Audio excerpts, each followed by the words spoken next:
BRS నేతలకు కవిత warning ఇచ్చారు. ఇది జస్ట్ టాస్ మాత్రమేనని, అసలైన టెస్ట్ మ్యాచ్ ముందుంటుందని హాట్ కామెంట్స్ చేశారు. తానింకా బీఆర్ఎస్ నేతల అవినీతి చిట్టా విప్పడం మొదలు పెట్టలేదన్నారు. తన భర్త ఫోటో చూపిస్తూ ఏలేటి మహేశ్వర్ రెడ్డి ఎందుకు మాట్లాడుతున్నారని ప్రశ్నించారు. తనపై అసత్య ఆరోపణలు చేసినందుకు ఏలేటి మహేశ్వర్ రెడ్డి ఎమ్మెల్యే మాధవరం కృష్ణారావుకు లీగల్ నోటీసులు పంపానన్నారు.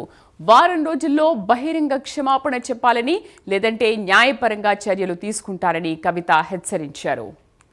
మా కరెస్పాండెంట్ చందు పూర్తి సమాచారం అందిస్తారు. చందు, ఏంటి అసలు కవిత నేను సీఎం అవుతా అంటూ వ్యాఖ్యలు చేశారు అండ్ లీగల్ నోటీసులు కూడా పంపించామంటున్నారు. అసలు ఏం జరిగింది? శ్రీదేవి తెలంగాణ జాగృతి అధ్యక్షురాలు కవిత గత నెల రోజుల నుంచి కూడా జనం బాట పేరుతో కార్యక్రమాలు నిర్వహిస్తున్నారు. ప్రజల్లోకి వెళ్తున్నారు. వెళ్ళిన క్రమంలో అక్కడ సమస్యలను ప్రస్తావిస్తున్నారు. అదేవిధంగా కొంతమంది బీఆర్ఎస్ నేతలను కూడా టార్గెట్ చేస్తూ ఉన్నారు.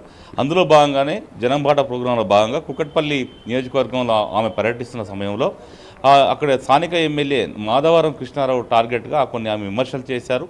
ముఖ్యంగా బాలానగర్ పారిశ్రామిక వార్డులో ఉన్నటువంటి టెకంషా కంపెనీకి సంబంధించిన భూముల్లో ఐడిపిఎల్ సంబంధించిన భూములు ఏదైతే ఉన్నాయో ఆ భూముల్లో మాధవరం కృష్ణారావు కబ్జా చేశారు 150 ఎకరాలు అంటూ కూడా ఆమె కామెంట్ చేశారు. ఈ కామెంట్ పైన ఎమ్మెల్యే మాధవరం కృష్ణారావు కూడా చాలా సీరియస్గా రియాక్ట్ అయ్యారు. ఆయన కూడా చాలా సీరియస్గా రియాక్ట్ అయ్యి కవితపై కామెంట్ చేశారు. ముఖ్యంగా కవిత భర్తను ఉద్దేశించి కూడా కామెంట్ చేశారు. బాలనగర్లో ఉన్నటువంటి టెకంషా కంపెనీకి సంబంధించినటువంటి ఏదైతే భూములు ఉన్నాయో ఆ భూముల్లో కవిత భర్త కబ్జా చేశారు అని చెప్పి కూడా కామెంట్ చేసిన క్రమంలో ఆమె ఈరోజు చాలా సీరియస్గా రియాక్ట్ అయ్యారు. ముఖ్యంగా తన భర్త పేరు తీయడాన్ని కూడా ఆమె జీర్ణించుకోలేకపోయారు. గత 10 ఏళ్ల బీఆర్ఎస్ పాలనలో హరీష్ రావు దగ్గర కానీ కేటీఆర్ దగ్గర కానీ ఏ ఒక్క పైరవికి కానీ మేము వెళ్ళలేదు, అదేవిధంగా లాబింగ్ కూడా చేయలేదు మేము అని చెప్పి కూడా కవిత చెప్పుకొచ్చారు. ప్రధానంగా మాధవరం కృష్ణారావు టార్గెట్గా ఆమె ముఖ్యంగా మాధవరం కృష్ణ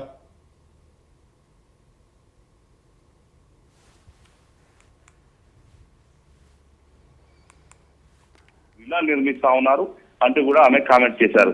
మొత్తంగా చూసినట్టయితే ఈ మాధవరం కృష్ణారావు వెంట ఒక గుంట నక్క ఉండి నడిపిస్తోంది, ఆయన నడిపిస్తున్నాడు అంటూ కూడా ఆమె కామెంట్ చేశారు. నక్క ఎవరు అనేది మాత్రం ఆమె చెప్పడానికి నిరాకరించారు. కానీ ఆమె పూర్తిగా హరీష్ రావు టార్గెట్గానే విమర్శలు చేసినట్టుగా చాలా స్పష్టంగా మనకు అర్థమవుతోంది. ఎందుకంటే హరీష్ రావు ఏం మాట్లాడాలనుకుంటాడో అది ప్రస్తుతం మాధవరం కృష్ణారావు అదేవిధంగా బీజేఎల్పీ నేత ఏలేటి మహేశ్వర్ రెడ్డి నోటి నుంచి వస్తున్నాయి. ముఖ్యంగా తన భర్త ఫోటో చూపిస్తూ ఏలేటి మహేశ్వర్ రెడ్డి కావచ్చు మాధవరం కృష్ణారావు ఎలా విమర్శలు చేస్తారు అంటూ కూడా ఆమె తీవ్ర స్థాయిలో ధ్వజమెత్తారు. ముఖ్యంగా ఆ ఇద్దరు నేతలకు కూడా లీగల్ నోటీసు పంపిస్తున్నట్టు కూడా ఆమె చెప్పుకొచ్చారు. ప్రధానంగా చూసినట్టయితే తనపై కావాలనే ఒక దుష్ప్రచారాన్ని అయితే మొదలుపెట్టారు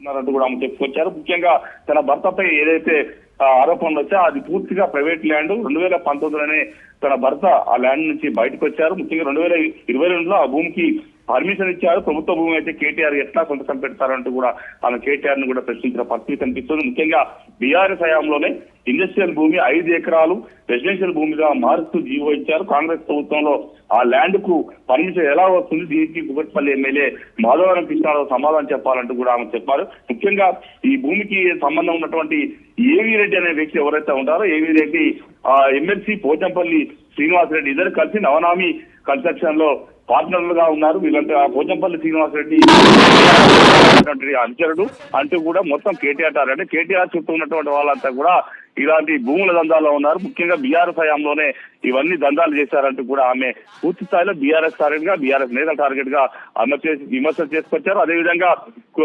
కుత్బుల్లాపూర్ వివేకానంద్ పై కూడా ఆమె గతంలో కూడా ఆరోపణలు చేశారు. ముఖ్యంగా కుత్బుల్లాపూర్ నియోజకవర్గంలో ఉన్నటువంటి గాజుల రామారం ప్రాంతంలో పెద్ద ఎత్తున ప్రభుత్వ భూమిని కబ్జా చేసి 80 గజాలు చొప్పున 100 గజాలు చొప్పున ఆనాడు మాధవరం కృష్ణారావు అదేవిధంగా వివేకానంద్ పేదలకు 10 లక్షల చొప్పున అంటగట్టారు. ఇప్పుడు వాళ్ళంతా కూడా హైడ్రా వల్ల నష్టపోయారు అంటూ కూడా ఆమె తీవ్రస్థాయి అటు వివేకానంద్ మీద కూడా ఆరోపణలు చేసిన పరిస్థితి. అంటే మొత్తంగా బీఆర్ఎస్ నేతలు మాధవరం కృష్ణారావు కావచ్చు, వివేకానంద్ కావచ్చు, ఎమ్మెల్సీ నవీన్ కుమార్ కావచ్చు, వీళ్ళందరిపైన కూడా ఆమె ఆరోపణలు చేస్తూ మొత్తం బీఆర్ఎస్ టార్గెట్గానే విమర్శలు చేస్తూ ముందుకు పోతున్న పరిస్థితి కనిపిస్తోంది. మొత్తంగా బీఆర్ఎస్ సంబంధించినటువంటి ఫేవరెట్ బిల్డర్లకు ఆనాడు భూములు అప్పగించారు. మొత్తంగా దీనిపైన విచారణ ఖచ్చితంగా ఈ ప్రభుత్వం విచారణ జరిపించాల్సిందే అంటూ కూడా ఆమె చెప్పుకొచ్చిన పరిస్థితి కనిపించింది. ముఖ్యంగా బీఆర్ఎస్ హయాంలో ఇలా ఇన్ని జరుగుతున్నప్పటికీ కూడా కేసీఆర్కు తెలియక జరిగాయి అనే అంశంపై ఆమె మాట్లాడుతూ దీనికి అంతా కూడా కేసీఆర్ సమాధానం చెప్పాల్సి ఉంటుంది అనేటువంటి విషయాన్ని కూడా ఆమె చెప్పుకొచ్చారు. మొత్తంగా కవిత చేసిన వ్యాఖ్యలు మాత్రం రాజకీయ వర్గాల్లో కలకలం రేపుతున్నాయి. Sridevi. Right Chandu, thank you for the updates. Thank you.